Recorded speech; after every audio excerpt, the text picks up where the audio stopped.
Chapter 1. The Discovery. In the cavernous expanse of his subterranean laboratory, Dr. Adrian Falkner stared transfixed at the computer screen, the pulsating hum of machinery matching the rhythm of his accelerating heartbeat. Above him, the storm raged over Iceland's volcanic landscape. But here, deep within the rock, a different kind of storm was brewing, one that echoed with the triumph of human ingenuity. After 2 decades of relentless pursuit, Adrian had finally unveiled a miracle, a formula that halted and even reversed the process of aging. Dubbed the Elixir of Time, it was a discovery that could rewrite the laws of nature itself. For Adrian, this was more than a scientific breakthrough. It was a tribute to his late mentor, Professor Elias Berg, whose cryptic journal had been Adrian's guiding light through the labyrinth of biochemistry. Yet, as Adrian gazed at the vial containing the glittering elixir, a chill crept down his spine, a premonition of the chaos about to ensue. At that moment, Elin, his dedicated and brilliant assistant, rushed into the lab, her eyes wide with excitement and unspoken concern. "Dr. Falkner, it's magnificent. But there's something unsettling. I received intercepted satellite communications mentioning our project. Someone knows." Before Adrian could respond, the laboratory's security alarm blared. Red lights bathed the room, casting long, frantic shadows across the walls. A quick glance at the surveillance monitor showed dark figures moving with military precision through the storm outside, scaling the cliffs towards their hidden oasis. Emerging from the cocoon of their scientific reverie, reality hit them severely. They were being hunted. As the first whispers of thunder echoed through the lab, Adrian grabbed a small thumb drive, his entire life's work compressed into its storage. Turning to Elin, he knew what they had to do. "Ellen, we have to leave. Now." With the elixir safely stowed in a secret pocket of his insulated coat and the thumb drive in Ellen's hand, they fled into the network of escape tunnels carved into the volcanic rock, their futures hanging perilously in the balance. Chapter 2. The chase begins. Far from the warmth and safety of the laboratory, Adrian and Elin emerged into the biting Icelandic wind, their shadows merging with the dark landscape. The treacherous descent down the cliffs to their escape vehicle was a gauntlet, the howling wind almost drowning out the urgency of their situation. Behind them, the silhouettes of mercenaries gained ground, dark spectres against the tempestuous night. As they reached the bottom, Elin's breathing was ragged, her mind a maelstrom of fear and resolve. She hadn't anticipated that their scientific dream could spiral into dangerous reality overnight. Their pursuers were close enough now that she could make out the glint of weapons, each movement synchronized in a deadly ballet. Reaching their vehicle, a rugged off-road SUV, Adrian fumbled with the keys, adrenaline lending urgency to his movements. "Ellen, check the backup supplies in the back. We can't afford to miss anything," he said, his voice strained but steady. Inside, amidst the clips of rope and climbing gear, Ellen found the leather-bound journal of Professor Elias Berg. Over the years, its pages filled with annotations had served as a cryptic guide to their research. Now, more than ever, its secrets felt vital. Just as they threw themselves into the vehicle, a shot rang out, striking the rear window with explosive force. Shards of glass scattered like diamonds across the frozen ground, reflecting brief flashes of light in their descent. Adrian floored the accelerator, the tires slipping momentarily before biting into the ragged terrain as the SUV lurched forward. In the rearview mirror, the figures grew smaller, swallowed by the night, but their menace lingered.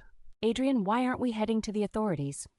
We could be safe." "No time, Ellen. We can't trust anyone, not until we decipher this journal fully. It holds something crucial, and everyone will want it. We can't keep running indefinitely." Adrian murmured, peering over his glasses at the open journal.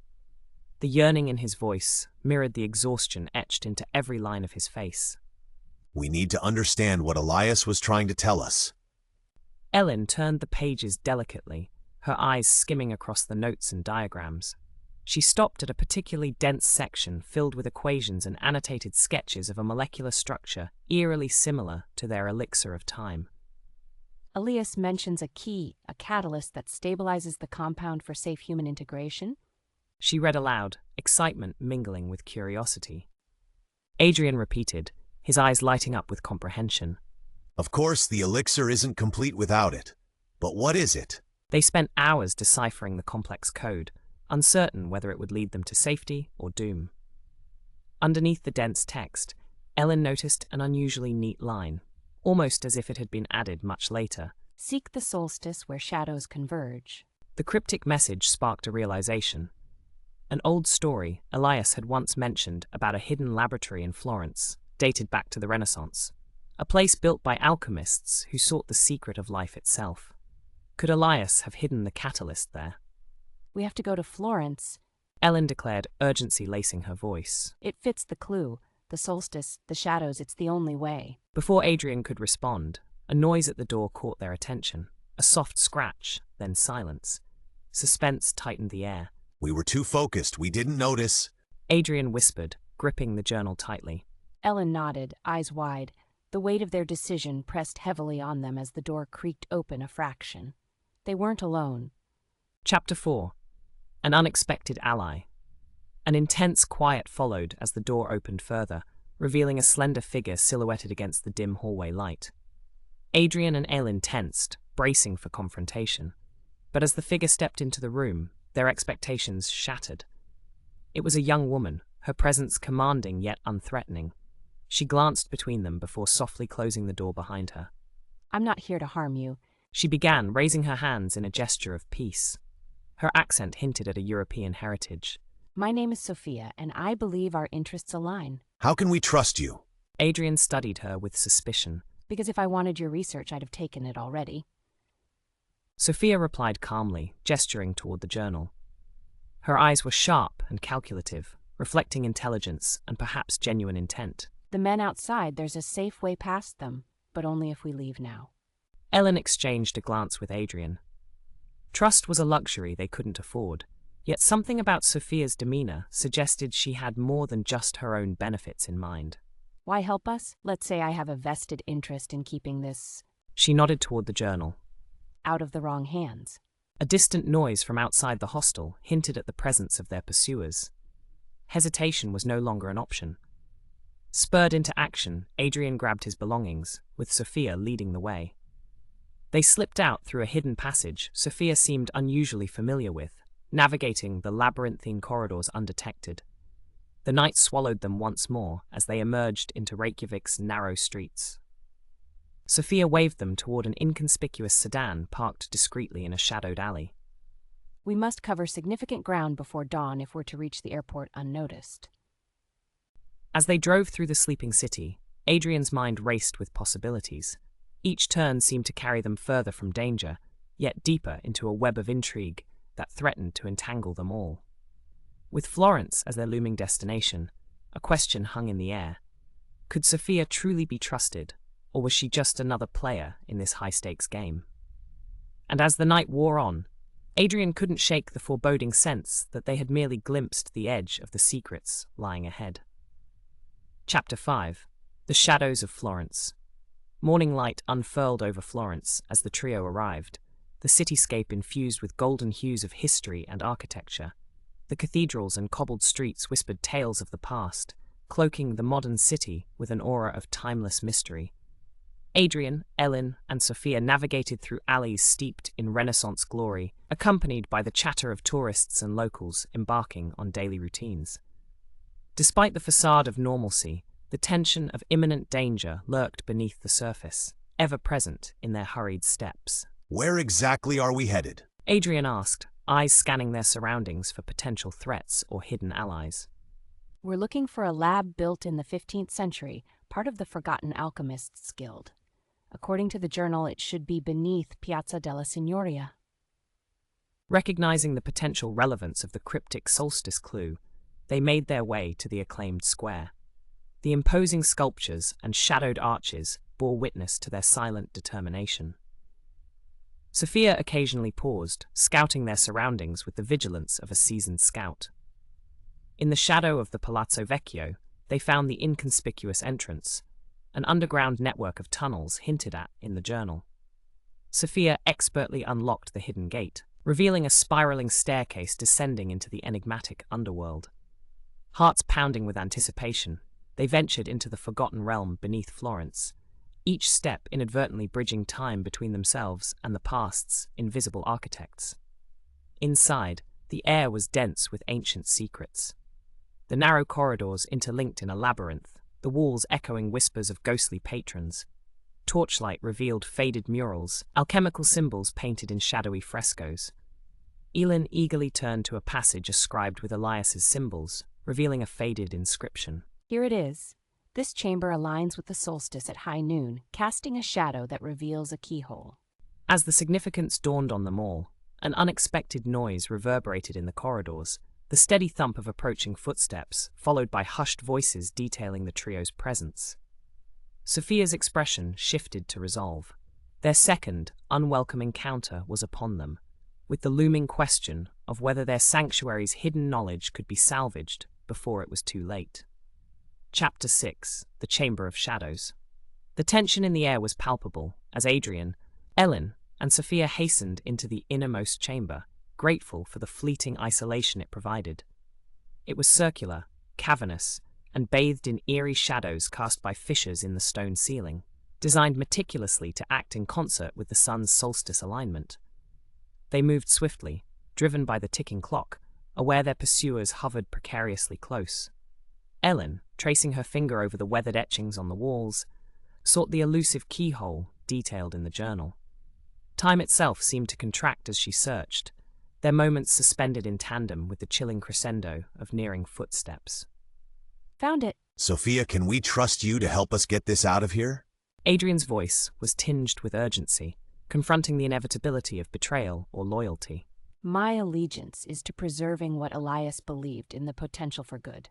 He'll carve us a path out. As Sophia prepared to guide them back into the labyrinth, one misstep sent echoes cascading like shattering glass. Their presence was no longer speculative. The intruders advanced, determined to seize the elixir's power. Steeling themselves against the ensuing storm, Adrian knew there could be no falter now. The stakes were elevated, their destinies intertwined with the choice of confronting their nemeses or veiling the truth forever. Chapter 7: The Duel for Destiny.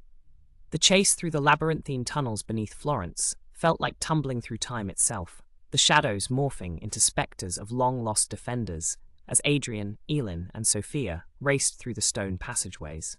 Behind them, their pursuers were relentless, their intentions clear: to seize the catalyst and the elixir of time by any means necessary. Sophia led them expertly through the maze of tunnels, their path lit by flickering torchlight. But every corner turned and avenue traversed brought with it the palpable tension of imminent confrontation.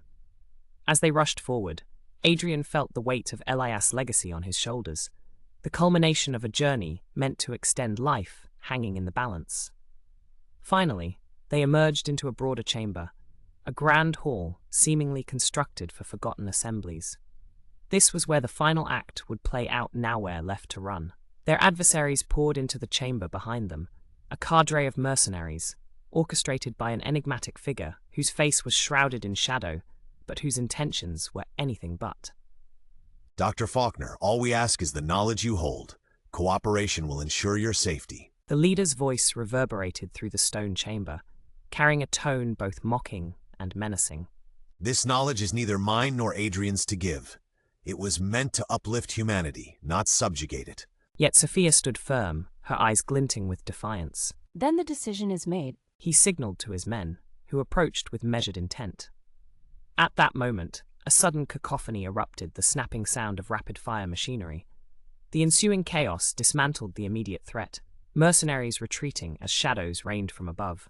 In the frenzy, Elin spotted an exit hidden beneath an ancient tapestry, recently revealed by their escape beneath the chaos. With Sophia providing cover, they seized this fortuitous escape, surging into the newfound passage as the cacophony behind them clashed against the tidal wave of shadows. Chapter 8: The Eternal Choice. Breathless and united in purpose, Adrian, Elin, and Sophia emerged into the fading light of Florence, the sun dipping beyond the horizon as twilight beckoned them into its embrace. They made their way swiftly through the city's vibrant heart, undeterred by the looming silhouettes of cathedrals and rising spires. In the safety of their temporary sanctuary, a secluded villa on the city's outskirts, they gathered their thoughts, the catalyst and the elixir of time resting on the table between them. With bated breath, Ellen posed the question that lingered among them. So what now? The secret can change humanity, but can we control what follows? Elias saw this as a beacon of hope, but the world as it stands isn't ready. He acknowledged, the weight of his decision grounded in the consequences glimpsed throughout their ordeal. They all knew the truth. This was a path fraught with ethical turmoil, the elixir a double-edged sword, one that could either elevate or doom humanity. But it doesn't have to remain a weapon. There are circles, those who seek balance, not power. Sophia offered insight. We must ensure it's safeguarded until humanity can embrace it wisely, by entrusting it to those who understand its weight. Adrian nodded, the realization of relief mingling with a desire for protection. We can seek out allies who share this vision. The knowledge can rest safely for a future that honors its potential. Elin, adding to his resolution, suggested.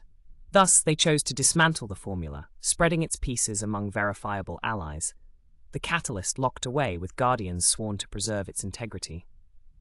The long road ahead would be fraught with challenges, but united, Adrian, Elin, and Sophia felt that bonds formed through this tumultuous journey were fate's gift, sharing a whispered vow to honor Elias's legacy for as long as time permitted.